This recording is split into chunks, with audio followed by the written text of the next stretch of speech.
I'm going to go over briefly a distilled down version of how you can have a successful, open relationship. You must revisit and reconsider the word success.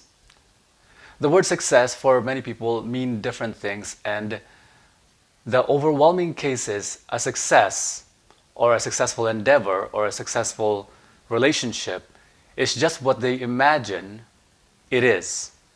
And overwhelmingly, it's what most people put in their heads what a successful endeavor or a successful relationship looks like. But remember always, a success is one of a succession of successive successes. It is just an outcome. A success, like a succession or successive, is just one that comes after another. Every attempt results in an outcome, whether it's a positive outcome or a negative outcome, favorable, ideal outcome, or a not favorable outcome. It is an outcome, it is a success nonetheless.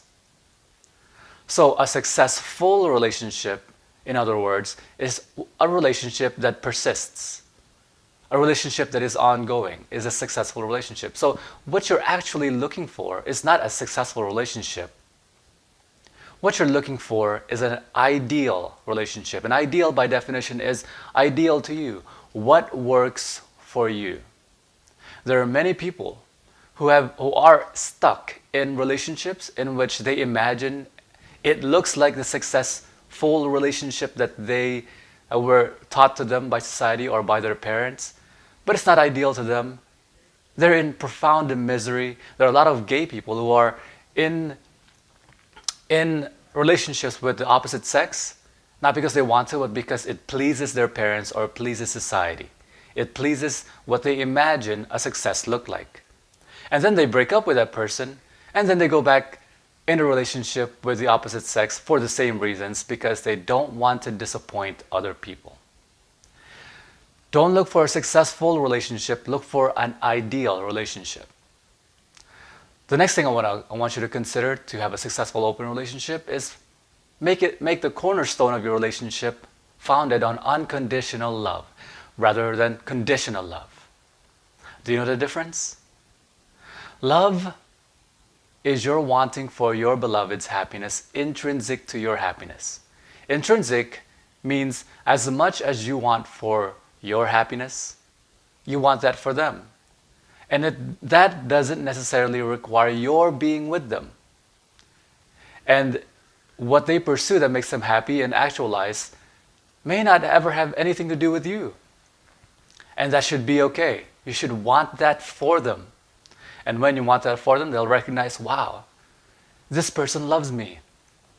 This person sincerely wants my happiness and doesn't want anything in return. Unrequited love. What is conditional love? Conditional love is I will only love you in return for something. I will only love you if you love me back. I will only love you if you are exclusive to me. Those are conditional love.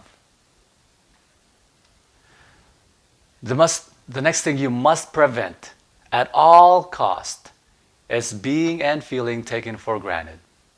When you grant yourself to another person exclusively in exchange for their granting themselves to you exclusively, the inevitable result is they feel and be taken for granted, and you feel and are taken as granted. Nothing you do will be appreciated as much as it once was, because if they receive the same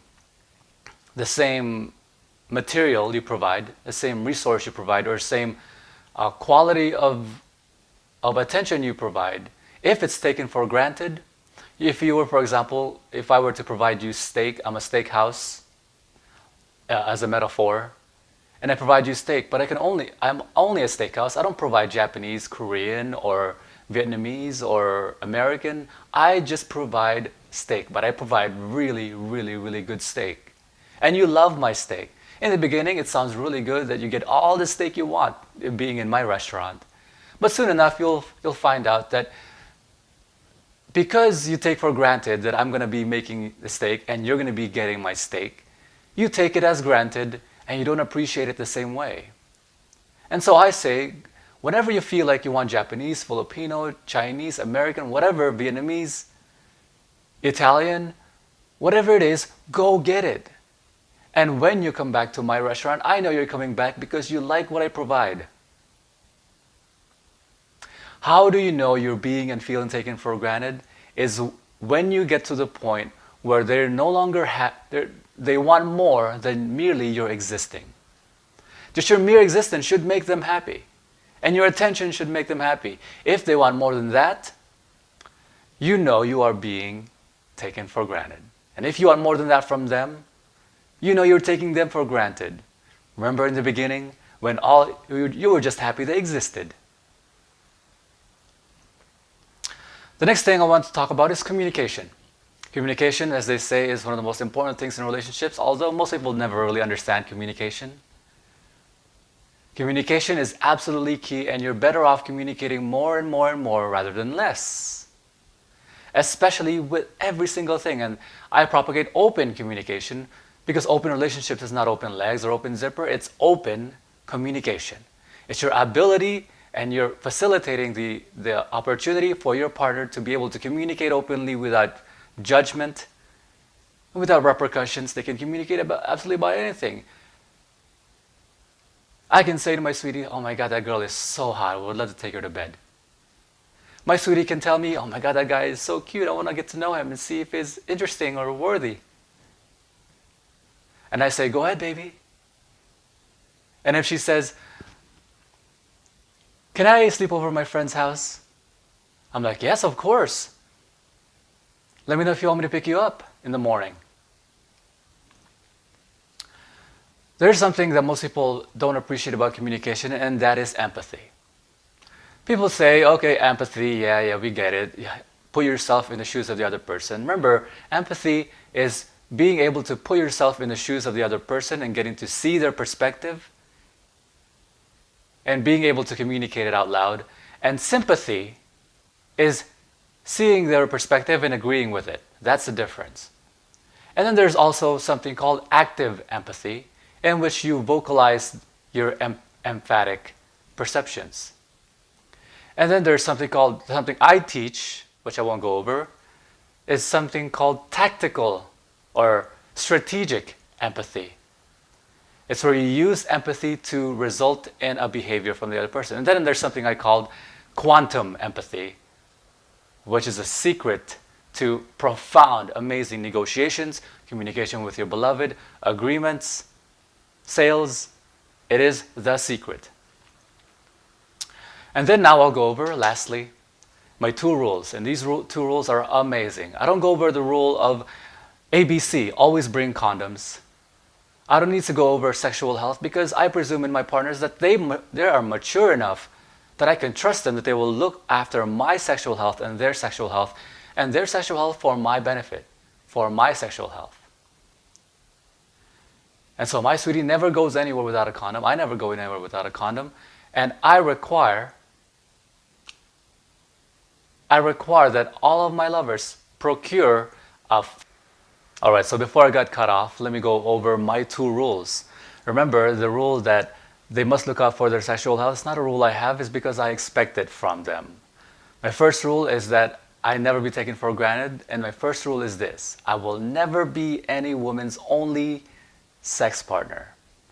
It means that she doesn't have to force herself to make out with other people. It just means that when the opportunity arises that she finds someone cute, yummy, interesting, and compelling, and she'd like to go to bed with them, that she doesn't stop herself from going to bed with them for my sake. I insist upon her pursuing those opportunities so that I know she has options. The only way that I can never be taken for granted, the only way that I know that her being with me is significant is if I know that out of all of her options, she's with me. And for that to happen, I require her to have options. And I have options too. The only way she's gratified in knowing that I'm with her for my own reasons, because out of all my options, I choose her, is because I have options. My second rule is that she must get along with my other girlfriends. Very simple. It just means that she's mature enough that she doesn't start fighting, talking shit about other people.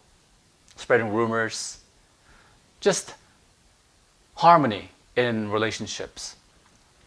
And then I presume that they're mature enough to be able to communicate with me openly, transparently, and those aren't necessarily rules I require.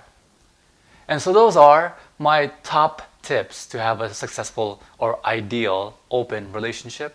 What I'd like for you to do now is 3 things. Number 1 is get my book on Amazon, Relationship 101, to go in depth. You'll read it. It's the best 60 pages of book you've ever read. Go to Amazon and search Rone John and search Relationship 101. The second thing I want you to do is I want you to like this video, heart it, and leave in the comments what you think about everything that I've talked about. What do you think about how to have a successful relationship? What do you think about success? What do you think about open relationship? Third thing I want you to do is I want you to check out my link. I want you to go to that link and join our group, and you will learn how to become a master communicator to anybody, become an amazing negotiator, amazing conversationalist, amazing with your relationships, amazing sexual partner. So go ahead and do those, and I'll talk to you in the next video. Bye-bye.